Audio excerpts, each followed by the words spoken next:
Getting to the major leagues takes a lot of time, commitment, and mental ability. Some baseball players can spend what seems like an eternity in the minor leagues to get that shot at the big show. Once they get there, they intend on staying, but sometimes a cup of coffee will do. We're going to find out what that journey is like, as well as a discussion on sign stealing, next on Sports in the Making. Thank you for joining me on Sports in the Making, a podcast where we find out about the people who work in sports and sports broadcasting, find out what they do, and how it all comes together. I'm your host, Don Cardona, and this is episode number 10. I truly appreciate everyone's support as Sports in the Making continues to grow. Your feedback is always appreciated, and it's always welcome. I'll have some guests on that have been recommended to me in future episodes, so keep listening. And if you have anyone that you think would be an interesting guest, visit sportsinthemaking.com or contact me on social media. Since this is the 10th episode, I'll give you a brief refresher on a bit of my background. I've worked in sports broadcasting in many roles, most recently as a senior producer with NBC Sports, covering Olympic events, and formerly as a producer at ESPN in Bristol, Connecticut. I'm currently a freelance producer on network sports television as well. I've been blessed to have worked some of the most incredible sporting events over the past 26 years, but I've become more appreciative on the people I've worked with in this industry who have shared with me some really interesting stories on how they got to where they are, some of the struggles, and a lot of the things they go through to make sports happen. So keep the recommendations and your support coming. My guest on episode 10 is a personal friend of mine from my hometown of Grand Junction, Colorado.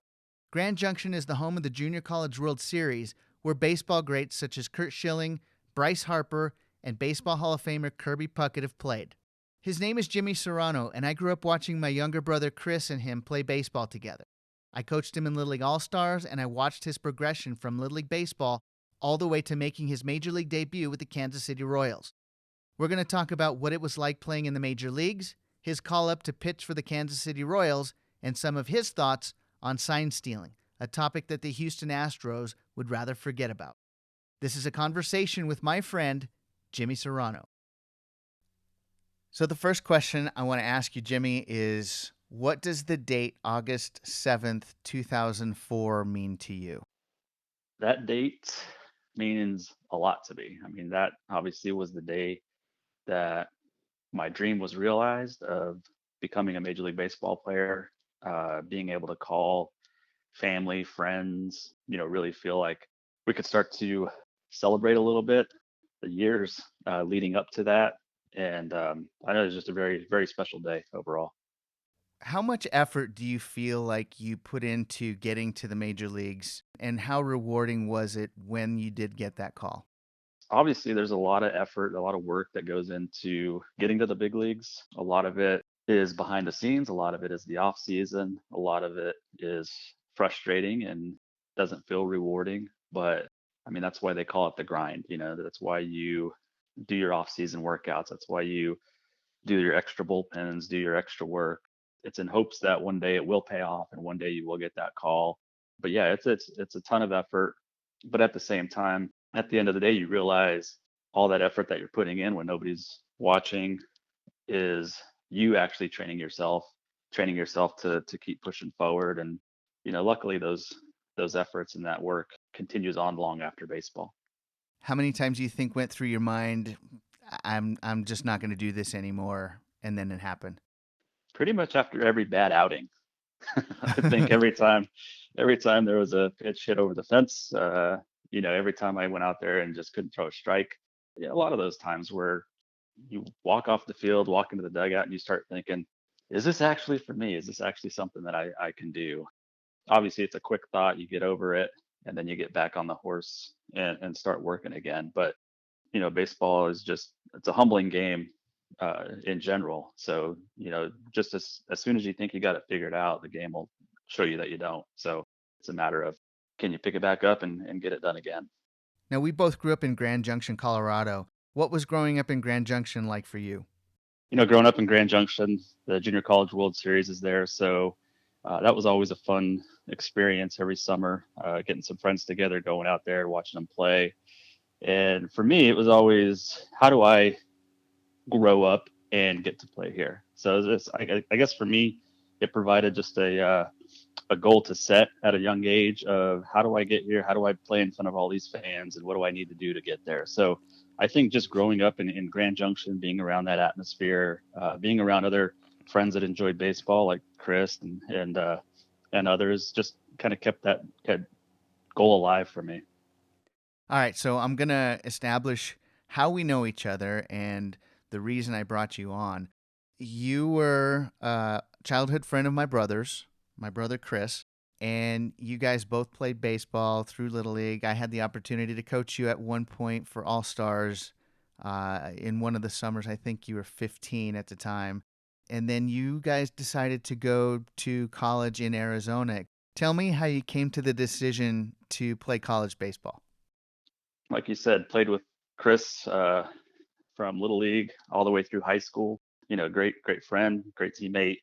And after high school, really didn't have any offers for baseball. Chris had a crazy idea to go down to Arizona and try out for Mesa Community College. And so we talked about it, decided, yeah, let's do that. And so we left Colorado, got an apartment down in Arizona, and walked over to the Mesa Community College campus. I remember it pretty clearly. I mean, we walked over. We didn't really have a clue what we were doing. We saw the coach out on the baseball field, Buck Sorelli, who's still there. Grabbed him real quick and said, "We want to try out." He gave us the information and the instructions to do so, and that was that. I mean, it was literally Chris's decision, and he came to me saying, let's go try out." And I'm extremely grateful that he did that, because obviously that was a very pivotal point in my life, and everything thereafter is from Chris's decision to go down there and talk me into going there with him. Well, it's interesting because most kids that I've known are usually either recruited or they have an intent to play. You didn't have that idea to continue playing baseball until that conversation with Chris? Well, I wanted to play baseball after high school. I just didn't, like I said, I didn't have any offers, not many options, and I kind of figured that wherever I go, I'm going to have to try out. Mm-hmm. And I had lived in Arizona like sixth and seventh grade, so I liked Arizona. I liked the area. Once Chris brought that up and wanted to go down there, I was like, yeah, let's do it. I'm all in. Just crossed our fingers and went down there and tried to make the best of it. So you made the team at Mesa Community College, one of the, I would say, more elite junior college baseball programs in the country. Did you play the position that you intended to? No, not at all. I was mainly an infielder through high school, played third base, and then when I got to Mesa Community College, I wanted to continue to do the same thing. So I was trying out for third base. Quickly realized there's 6, 7 other guys that are also trying out, and they all knew the coach already. They had a relationship there, so it looked like my chances were pretty slim. And then the pitching coach walked over and they were looking for pitching. And he kind of just, was talking to the entire group. And he said, "Any of you guys pitch?" And again, I'm just trying to make this team. So I lifted my hand up, and I'd pitched a little bit in high school. And pitching coach said, "All right, come to the bullpen." Went to the bullpen, and I think I threw like maybe 10 pitches. I mean, I guess he saw something that he liked. I would say that I didn't have like a great arm at that time. I think I had a decent arm, but I think the just the willingness of, yeah, I'll go do it, yeah, I'll try it, and then just doing what I could on the mound for those 10 pitches. I think that was enough. Plus, I think they were hurting for pitching, so I think he was trying to find anything he could to help the team there. At what point did you feel like you might have the opportunity to extend your career professionally? I think being at Mesa and then seeing guys on the team that had been drafted before, and just kind of being in that same group. I mean, I played with Shea Hildenbrand, who would end up being a Major League All Star. He was on that team, and just being around other guys that would go on to Division I baseball. I really just wanted to learn to compete at the level that I was at, and then, as with any athlete and competitor, you want to not only be able to do well, but you want to be one of the best on your team. So that was something that I tried to be, the number one, number two pitcher if I could be, number one, number two in the conference if I could be that as well. And I think it was once I was at Mesa my second year and feeling a little more comfortable and confident in pitching that I started to look at maybe professional baseball. If not now, hopefully a Division I school would come knocking on my door, and that's kind of what happened at McNeese State. My junior year, I ended up going there on a scholarship, and then my senior year went to New Mexico after that.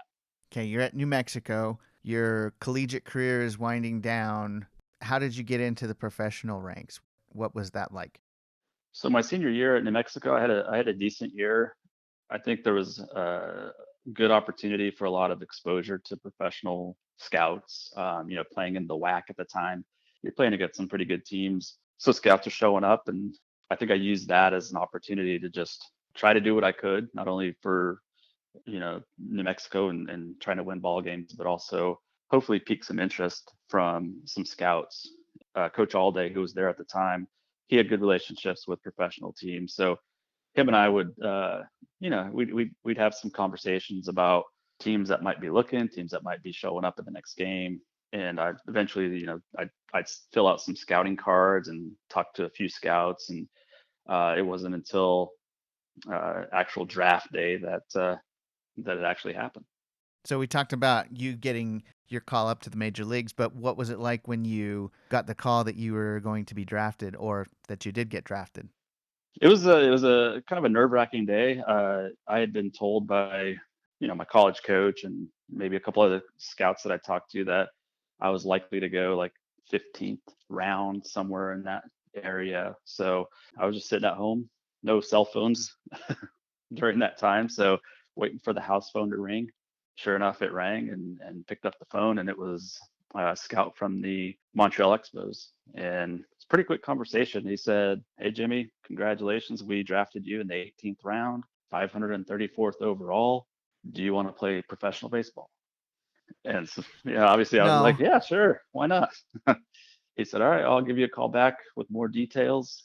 Congratulations." And hung up the phone. And, my parents were at work at the time, and my brother-in-law was there. And I told him, we kind of gave high five and then went out and celebrated that night. So you get your assignment to go where, and then what was that whole experience like, finding a place to live and meeting new teammates and figuring out what your role is? Yeah, it was completely new, uncharted territory for me. So, I got my flight to Vermont for rookie ball, short season A rookie ball, and showed up with my suitcase and my baseball stuff, and walked into the clubhouse, and it was a complete new experience. I think the good thing is that it was a new experience for most of us that were there. So quickly make friends, quickly find a place to live, and then once you get down to the baseball stuff, that's the easy part. That's the stuff that's comfortable once you get out on the field and start pitching and doing what's comfortable. I wanted to make an immediate impact, and I was lucky to get a closer role and closed a few games in the first couple weeks, and got promoted to low A in North Carolina. I never really had sights like solely on the big leagues, like I'm going to do this so I can get to the big leagues. It was more, again, it was really level to level for me. It was, I'm in college. I think I'm good enough to play professional baseball, and let me see if I can get a shot. If I do, I'm going to see if I can do well at that whatever level I'm at, and then hopefully do well at the next level. And so getting drafted, it wasn't necessarily like I'm going to do everything I can to get to big leagues. It was I'm going to do everything I can at this level and hopefully get to the next level. So I think as you get into minor league baseball, you're really trying to like learn the ropes, right? You don't want to stand out. You don't want to embarrass yourself. You don't want to make any rookie mistakes. So, rookie ball gives you a chance to kind of understand the culture, how to handle yourself, what to expect, how the organization runs. And you learn quickly, like, okay, if you're doing well, if there's a need at the next level, that they'll quickly pick somebody from, whatever team and then move them up a level. So I think for any professional athlete, you want to be that one that gets picked and goes up to the next level. So when I was sent to rookie ball and in Vermont, I had a good 2 weeks when I first started there, and ended up going from rookie ball to low A. I had a meeting when I got called up. This was the first, not called up, but called up to low A. And this is my first opportunity to experience what it's like to go to the next level in professional baseball. And one of the coaches in there gave me a great piece of advice, and it's something I tell a lot of people. Is he said, no matter what level you play at, don't ever think you don't belong there. And at the time, I didn't understand quite what he was saying. I just thought, yeah, I'm good, so I'm just going to keep going, right? But you realize quickly as you go to the next level, the talent turns up, right? The players are a little bit better, faster, just more in tune. So immediately you kind of have that self doubt of like, should I be here? Am I supposed to be here? Can I hang here? Can I play here? But that advice that he had given me was golden, because the minute I had those thoughts of like, what am I doing here? It was, no, I should be here. This is where I should be. I deserve to be here, and I'm going to work my, butt off to do well here and hopefully get to the next level so I can say that again. Well, when guys make it to that AAA level, I've heard stories of guys spending 10, 15 years at AAA and never having the chance. When you get to that level, how realistic is it that they can play in the major leagues? I think everyone in AAA has the ability to play in the big leagues. I mean, to me, AAA baseball is it's phenomenal baseball. I mean, it's a mixture of talent and the baseball IQ, and people are fighting to get to the big leagues. Some guys just got sent down from the big leagues; they're fighting to get back.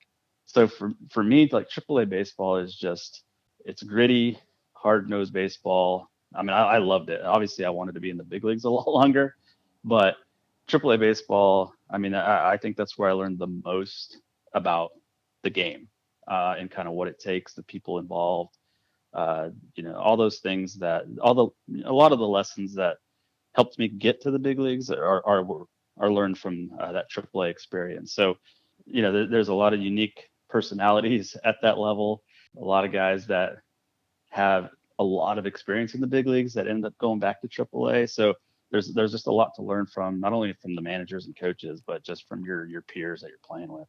So being a minor league baseball player, and we hear a lot of talk right now in Major League Baseball that Major League Baseball has proposed eliminating 42 minor league teams.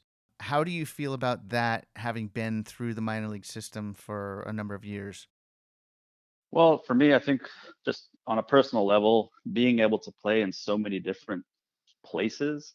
If I had a map of the U.S., it would be covered in dots, and all the cities that I got to visit, the towns that I got to visit. That was because of baseball. And I mean, it makes an impact on your life, being able to have those experiences and see different parts of the country, meet different people. So there's that part of it that it would be sad if they eliminated some of those cities having teams, and for these guys that won't be able to experience all of that. There's that part of it, but I also understand the economics of it, that some guys are not happy about minor league pay and things like that, and maybe this is a way that Major League Baseball can help pay guys a little bit more in the minor leagues. But at the same time, it's you don't sign up to play professional baseball and get drafted so you can make a living in the minor leagues. Like you get signed so you can kind of grind it out and hopefully get to the big leagues and become a Major League Baseball player and have that feather in your hat for the rest of your life.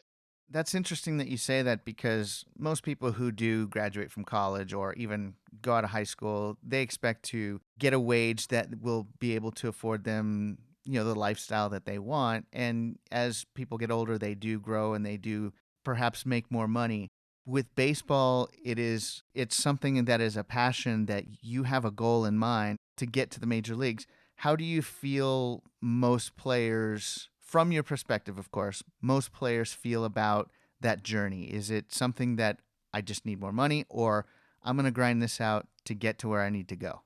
No, that's a good question. I mean, I understand it. I remember being, in lower levels of baseball, not getting paid much, and then you start the off season, you come home or wherever it is you go, and you see your peers or maybe your high school friends that are through college now and they're starting their new careers and stuff like that. And it comes back to that questioning of like, should I really stick with baseball? Am I really going to make it? Right. Because I see my friends moving on. I'm seeing their success starting to pay off. I'm seeing, all these different questions come into mind. But then again, it comes back to a personal thing for that player is, am I going to continue to grind it out? Do I really want to do this? Am I passionate about baseball? Am I passionate about reaching my goals? Because I mean, when you look at it, you get one shot, really. And I guess from my perspective, I was always thinking I can always go find a career. I can't always play baseball. So that kind of mentality kept me focused on grinding it out, and hopefully getting there. Yeah, and it's not just here in the US that it's a challenge, earning a living as a baseball player. But the teams do take care of a lot of your expenses. You don't have to pay for travel, you don't have to, pay for your gear and stuff like that. But is it something that you understand to be part of the whole process in general? Yeah, absolutely. I mean, when you first sign and you start getting paid to play baseball, it's kind of unbelievable that you're actually making money playing this game. I remember that, going from college baseball where I'm having to worry about homework and stuff like that, and then all of a sudden, all right, I'm playing professional baseball. I don't have homework, but I'm getting paid to do it, even though it's not much. But it's kind of, you're very grateful at the beginning of it, and then through the years, as you're getting into your fourth, fifth, sixth season, it starts to become more of like, I need to make money doing this now. I need more money to survive. I need, money for the off season. I need to supplement my income, whether that's with lessons or camps or whatever it is.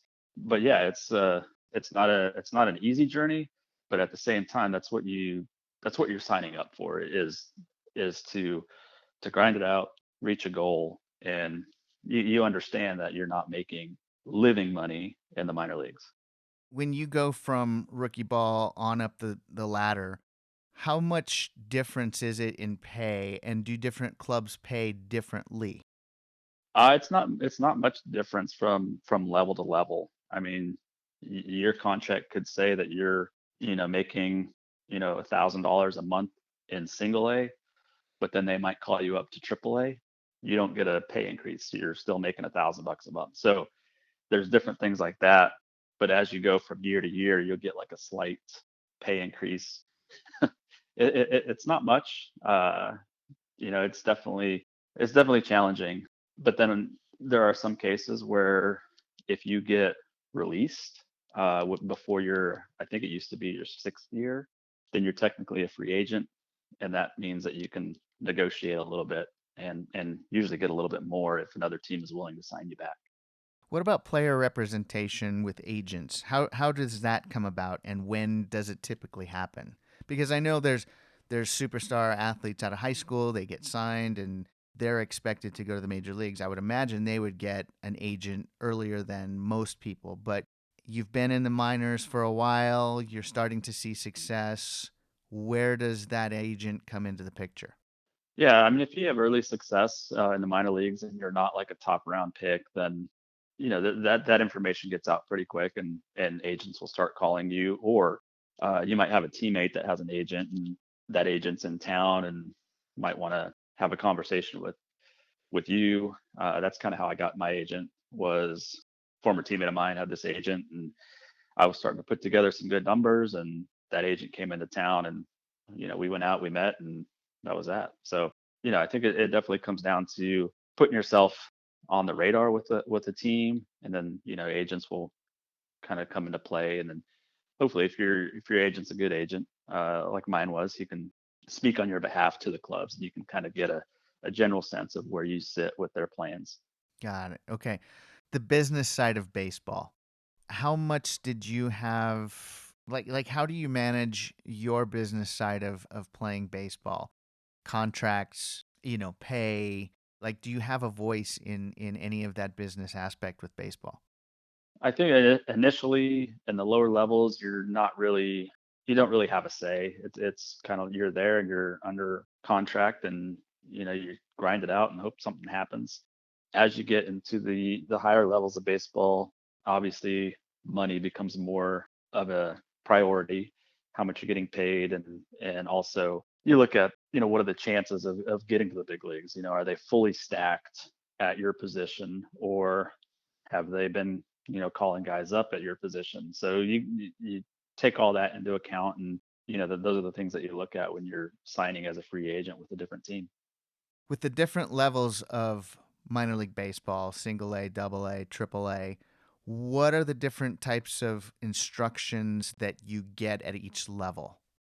So at the lower levels of professional baseball, there's a little bit, I'd say it's a little more hands-on mechanically for like a pitcher, I guess, in hitting as well, where they want to make sure that you have good mechanics and technique and stuff like that. That's more at the lower levels. As you get up in the levels of baseball, it's more about the mentality and how have you learned to coach yourself, and do you know what makes you successful?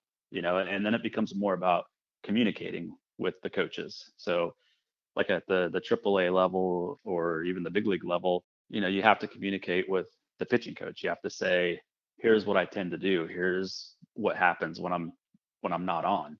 So can you help keep an eye out for these types of things? And then it's just your bullpen sessions and things like that. It's more about a conversation from pitch to pitch rather than, the pitching coach is not going to come in to a AAA guy, AAA pitcher and say, all right, we're going to change this, we're going to change that. It's more like you got to that level, and pitching coach is more or less there to help continue to guide you. I'm talking with Jimmy Serrano, former Major League pitcher with the Kansas City Royals and a personal friend of mine. Jimmy, you'd mentioned to me that you were at AAA and then you got demoted, which was pretty demoralizing, but then you got called back up to Major League Baseball from AA. Can you explain what that experience was like? Sure. So in 2004, I was in Major League camp with the Kansas City Royals. Ended up breaking camp with the AAA team in Omaha and started the season there as a relief pitcher. About 3 weeks or so, maybe a month into the season, one of our starting pitchers had an injury, so I was asked if I could start in his position. Not asked, but told that I'd be starting in his position. I had never really started as a reliever my whole career up to that point, so I started the game. I went maybe, I don't know, 3 innings or so. Pretty decent start, nothing great. A couple days later, I got called into the office and told that I was being sent to Double A to become a starter. So at this point, I had spent 3, 4 years in AAA. So the thought of going back down to Double A it wasn't very appealing to me. So, I immediately left. And speaking about agents, I called my agent and said, they want to send me down a level. What do I need to do to get out of here? Because I don't want to go back to Double A. That's the wrong direction. And kind of fought it for a day or two.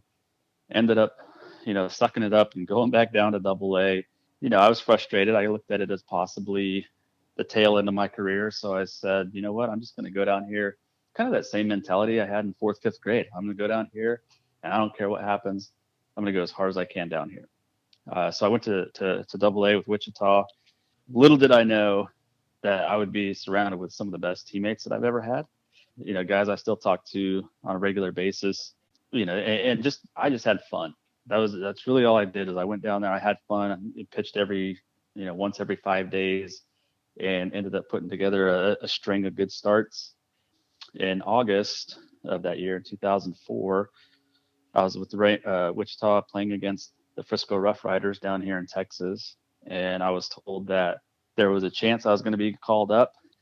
So, butterflies kind of start, and you're kind of hoping that this isn't one of those empty promises type thing. And sure enough, the general manager gave me a call and he said, Jimmy, we need a starter on August 8th. We'd like you to make that start. So why don't you go ahead and start calling your friends and family? We'll get things arranged and let them know that you're going to make your major league debut on August 8th. So that was a fun time. So going back from AAA at the beginning of the year, getting sent to Double A, kind of fighting it at first, and then putting together a good string of starts and having a good time doing it. And then all of a sudden, towards the end of the season, getting that call to go to the big leagues. I mean, it was not the traditional route, but it was a route I would do all over again for sure. Tell me where you were, what you did immediately after you got the call to go to the major leagues. When you got to where you needed to go, what that whole experience was like from walking through those front doors to stepping on the mound. So I was actually in Frisco, Texas. At the time, I was playing with the Double A team, Wichita Wranglers for the Royals, and we were playing against the Frisco Rough Riders. So I live in Texas, and Frisco's literally 5 miles away. But I had talked to my agent. My agent said things are looking pretty good.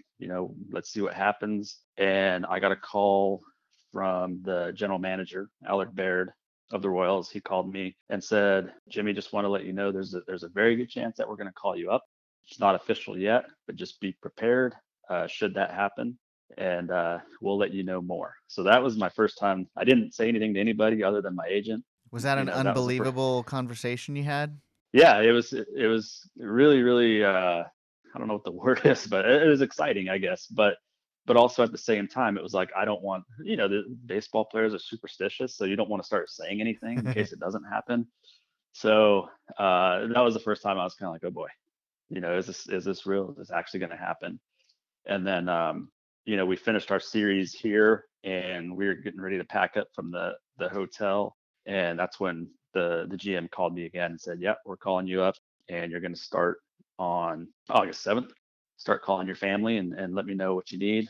We'll send information for your flight and stuff like that." So he was like, "Congratulations, see you in Kansas City," and that was awesome. I mean, I hung up the phone, and it was kind of cool because my teammates were starting to walk out and they started to hear the news, and I was downstairs in the hotel lobby and being able to say congrats and talk to my teammates as everyone was loading the bus. And then shortly after that, walked outside of the hotel and called my mom, and then called my dad, and then started calling friends, and everyone started making plans to go to Kansas City.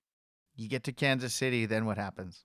So I flew in, and I think they wanted me to kind of lay low the first day or two, just because they didn't want a bunch of questions being asked, and they wanted to make sure that everyone was lined up and comfortable. So I would get to the field early, go throw my bullpens and throw and do my workouts, and then I left, and then I think they played a game that night, kind of the same thing the next day, and then the day after that was when I was officially like on the roster and able to join the team and sit in the dugout and all that kind of stuff.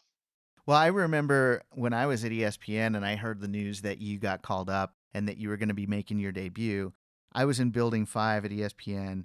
Major League Baseball was my assignment, and we had access to every feed that came in. And I remember being in my office and tuning in, inviting all my colleagues over to watch. They don't have any idea who you are, but I was just so proud of a kid that I knew growing up with my brother making his major league debut, and it was a really, really satisfactory feeling, believe it or not, because of knowing you. Just before you get out on the field, what goes through your mind making your major league debut? What do you tell yourself? What are you trying to do? Are you trying to eliminate certain thoughts? How does that play into how you're going to perform? Yeah, I think initially there's a surreal feeling the morning of, because I'm in the hotel and I turn on the TV and I see my name on the ESPN ticker at the bottom of the screen, that says Serrano versus Cologne. Made my debut against Bartolo the Colon? Bartolo Cologne, yeah. So my debut was against the Angels. So that was kind of surreal, just being able to see that, and then once you get to the field and you try to stick to your game day routine as much as possible, but obviously there's some extra butterflies and some nerves going around. But at the same time, some of the guys on the Angels I had faced in the minor leagues or in the Arizona Fall League, so immediately I felt a little bit more comfortable knowing, okay, I've already faced some of these guys before. Obviously the superstars, Vlad Guerrero and such, that you're just kind of hoping for the best when you face them. So, I just wanted to go out and try to do what got me there as much as I could, listen to my catcher as much as I could, and just see how it went. Once I stepped over the foul lines onto the field, it was baseball. So it was more about being comfortable. Another thing that just kind of helped me too was Zach Greinke was on the team at the time, and him and I had chatted quite a bit in spring training. We played a little bit together in AAA. So having him there just kind of like just to chit chat with kind of helped calm some nerves and things like that. And I looked at him as like, man, this guy's super talented. He's super young. and he's able to do all this.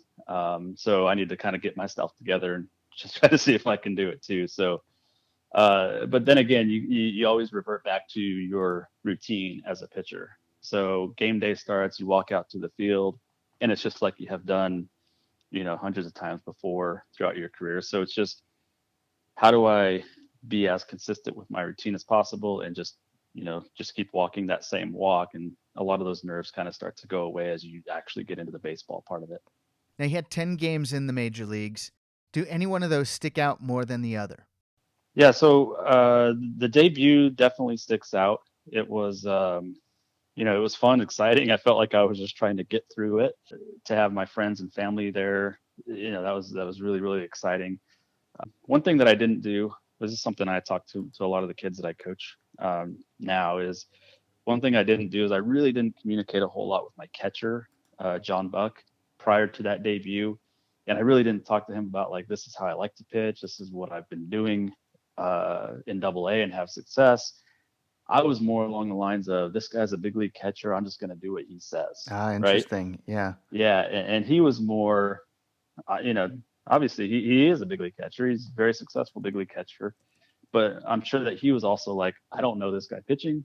I'm gonna go with what I've been told he's good at doing, which is, I guess, throwing a curveball. So, up to that point, my strategy as a pitcher was, curveball was my best pitch, but I would try to pitch as long as I could with a fastball changeup.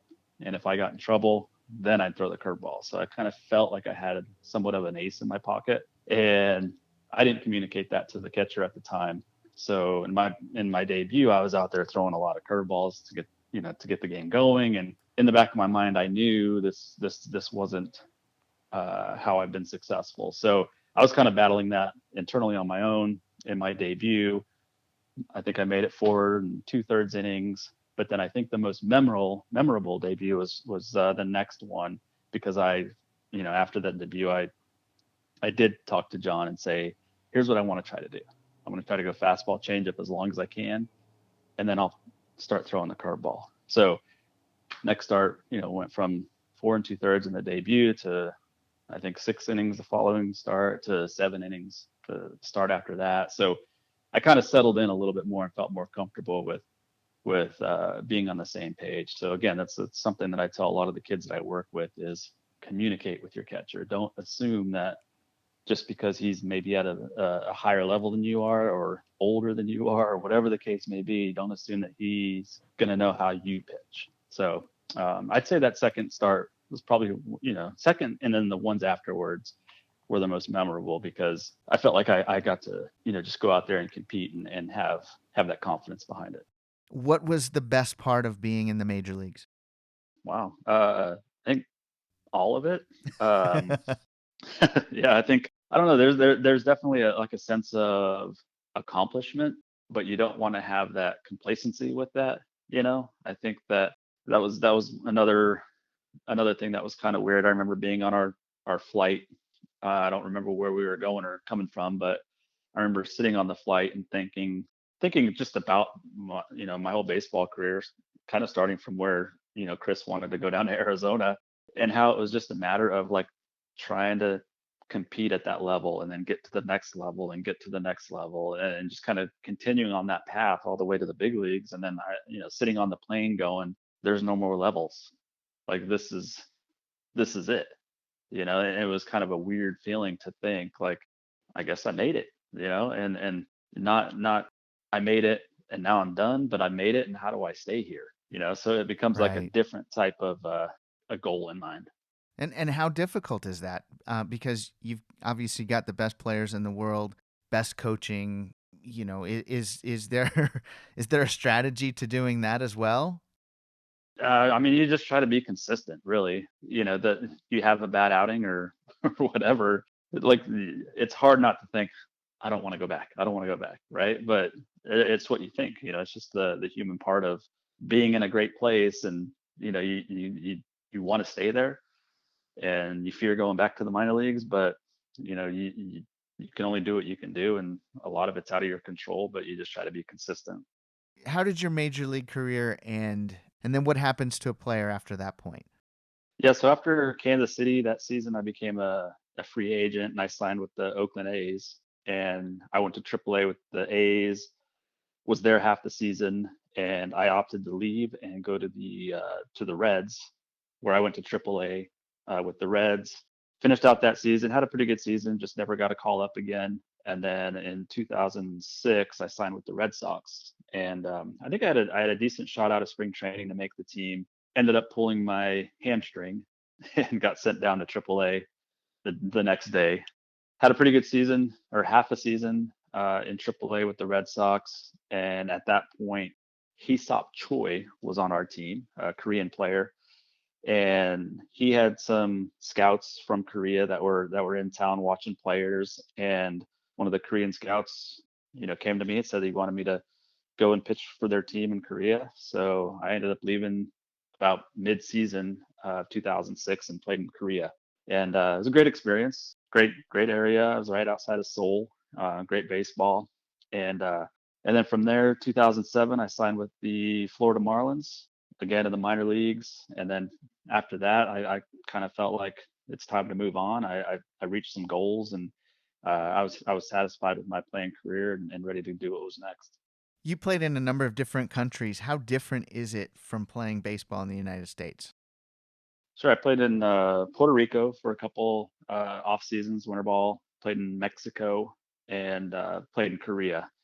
And yeah, it's different. Crowd. I think mostly the crowds make it different. Just the energy, the excitement. From the get go, it was great. Baseball was great as well. I mean, guys are just fighting to do well, wanting to get recognized and compete. So those are great experiences all the way around, and trying to learn different languages and different cultures. Yeah, what about the cultures was most surprising to you? Well, I'd say like in Korea, it was interesting to walk around like during the day and have people just recognize me. Obviously, I kind of stuck out. Really? Yeah, but it was also fun, because nobody bothered or anything like that. But every once in a while, they'd come by and say Serrano, Serrano, things like that, and it was always fun. Now, earlier we talked a little bit about, the different levels and what they instruct you to do and things like that. And with the powder keg that is the Houston Astros and their sign stealing situation, I will say, how much are you taught about, changing up signs and things like that at all those levels and then getting to the major leagues? What do teams do to try and prevent that? Because it has been a traditional part of the game forever. It's just now with the technology, I think, is where the big question is. But what do you have to do to conceal those signs? Yeah, I think like the in the traditional sense, I think it's always been part of the game, and it's kind of a fun part of the game. It's kind of a skill almost if you can pick the other team's signs just by paying attention. I love that part of baseball, and there was plenty of times where it was maybe my day off as a pitcher, but I'm watching the other pitcher pitch and seeing if he does anything to tip pitches because I'm going to go tell my hitters, hey, it looks like on this pitch he's doing this, on this pitch he's doing that. So that part of it, I love it. I think that's a great part of baseball. Now, explain the tipping of pitches. I know a lot of listeners will already understand that, but for those who don't, what does it mean by tipping pitches? So if a pitcher is doing something physically, maybe with his hands or his finger or his glove or anything, taking an extra deep breath on a fastball and not taking a deep breath on a off-speed pitch, like any type of tell that pitcher is giving, he's tipping the pitches, and which means if a hitter's paying attention or if somebody's paying attention to what he's doing and recognizes those patterns and tendencies, then obviously it's going to work against that pitcher because now the hitter's going to be able to know what pitch is coming. So as a pitcher, you definitely try to keep everything consistent from pitch to pitch and not tip your pitches. But there's times you're doing things that you don't even realize, and you may not realize it until you're giving up 8 runs in an inning, which I've done. Well, that's never good. No. Okay, so now with sign stealing, I've been around the game enough to know that you're doing it to try and get an advantage as a hitter. Where do you think is acceptable sign stealing and where it gets into what we have now in Major League Baseball with the whole idea of sign stealing at all?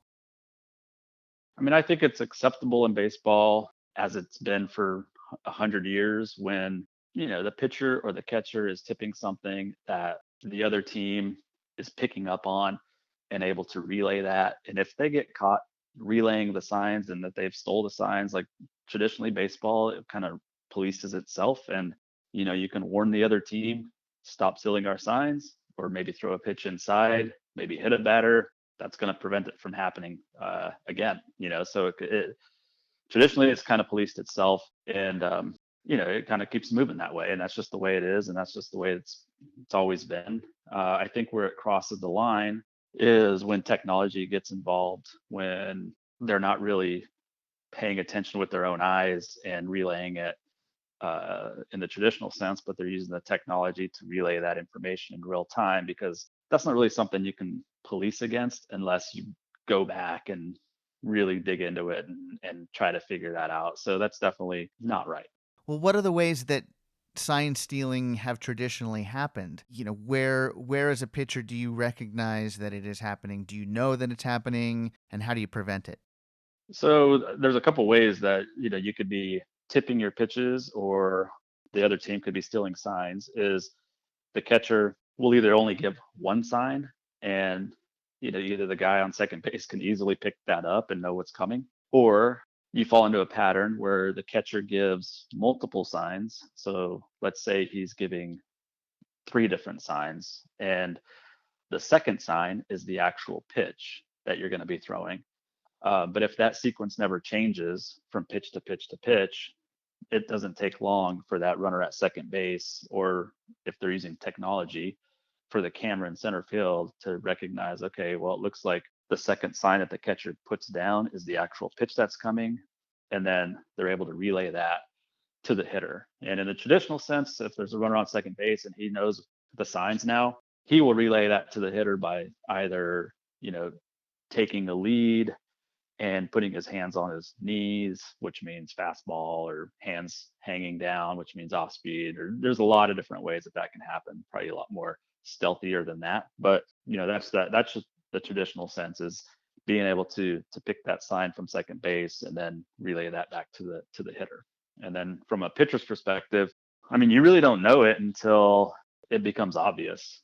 If you throw a great pitch, maybe with the 2-strike count, and hitter just doesn't swing at it, then you got to start to wonder, like, am I tipping my pitches? Am I doing something mechanically that's giving this pitch away, or does that runner on second base know what I'm throwing and he's relaying that to the hitter? So you got to be aware. Both pitcher and catcher have to be aware of those situations. How do you feel the environment is right now for sign stealing, and how do you feel like these teams that participated in that sign stealing should be dealt with? Did they do the right thing? Yeah, I think Major League Baseball has definitely made a statement with how they've handled it with the different punishments and such. Not sure at this point what's going on with the Red Sox.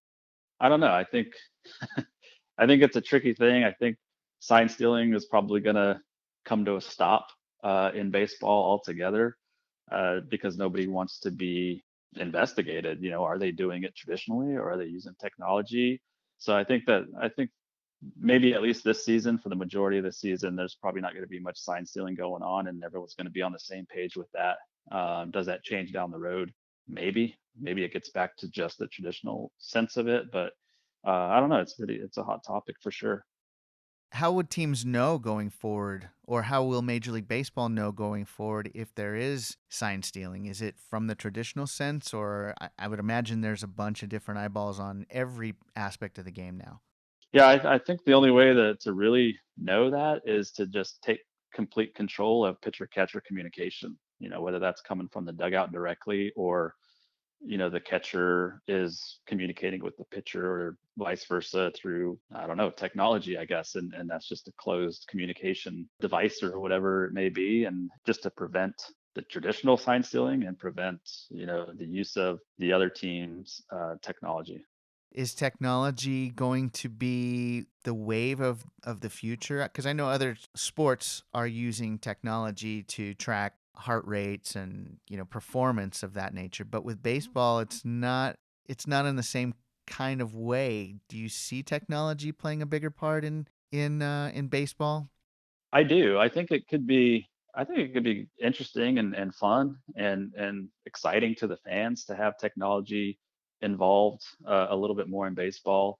I don't think it necessarily is going to ruin the traditional baseball games, but I think it could be interesting if all the players are wearing Apple Watches and knowing where to position themselves batter to batter, maybe some interactivity between fans and players on the field and things like that. I think there's good ways that technology can come into play with baseball and maybe make it a little more interesting to the younger generations. But I think that baseball is always going to have that traditional sense to it, and Right. you don't want to take too much away from that. So since you've been away from baseball, what kinds of things have you been doing? When I got out of baseball, I was initially doing a lot of camps and clinics and teams, and still do some lessons here and there.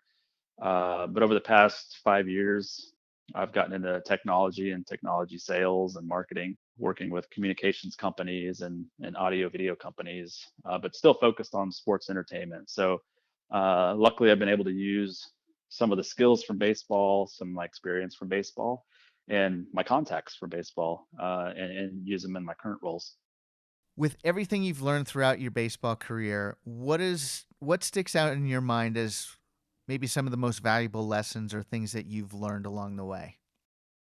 I think some of the most valuable lessons are probably just persistence, work ethic, and then just being able to be agile, and not assume that the way you do things is the right way and it's going to get you to the goal, but being able to adjust and make adjustments on the fly, and just be versatile enough to change up what you do in order to help you get where you're going. And sometimes that feels like it's a big step backwards, but ultimately you're doing it with the end goal in mind. So I tell a lot of the kids that I work with, a lot of the kids that I talk to is you're going to be frustrated, you're going to feel like you're hitting a wall, but just keep going. Figure out a way around the wall, whatever you have to do. Just keep that end goal in mind, because the game of baseball itself, it weeds itself, or it weeds out a lot of other players just because they hit that wall and they don't want to keep going. So the more consistent you can be, the game will kind of weed out other players on its own, and that's when you get a chance to just kind of jump on some opportunities. As I tell every guest that I've had so far, it truly means a lot that you would be willing to come on and talk with me about what you've experienced and how it fits into your life and providing that experience. So thank you very much, Jimmy, for being a part of this podcast. Thank you. Anytime. All right, Jimmy Serrano is a perfect example of someone who wasn't heavily recruited to play college baseball. In fact, he wasn't recruited at all, but he was perceptive enough to know that your path isn't always the easiest. Reaching AAA baseball and then getting demoted didn't crush his spirit, and he got his chance to pitch in the big show. I hope this episode helped young folks understand that by persevering, their dreams can be realized with the right mindset and not by giving up. I really enjoyed hearing Jimmy's story, especially since he was a close friend of my brother's, and I look forward to continuing our relationship in the future. Next Thursday is the release of my next Sports in the Making podcast, and I'll be talking with a gentleman named Ben Boma. Ben and I had a difficult time identifying a title for him and what he does in the sports world. But he's worked as a producer on network TV sports and has worked at the highest levels in sports management. He's worked side by side with some of the best announcers in sports television history, including names like Doc Emmerich, Hannah Storm, Andrea Kramer, Steve Levy, and more. This is a great episode that you won't want to miss, so look for the release next Thursday. If you have any suggestions on what you'd like to know more about in sports, drop me a line at sportsinthemaking.com or contact me on Facebook, Twitter, or LinkedIn. And if you have any questions, I'd love to include them in a future episode with your name. Wherever you listen to this podcast, I'd appreciate it if you like it, share it, and leave positive reviews on your social media channels. Also be sure to subscribe to Sports in the Making so you don't miss out on more episodes, and you can catch up on previous episodes there as well. I'm your host, Don Cardona. Thank you for listening to Sports in the Making.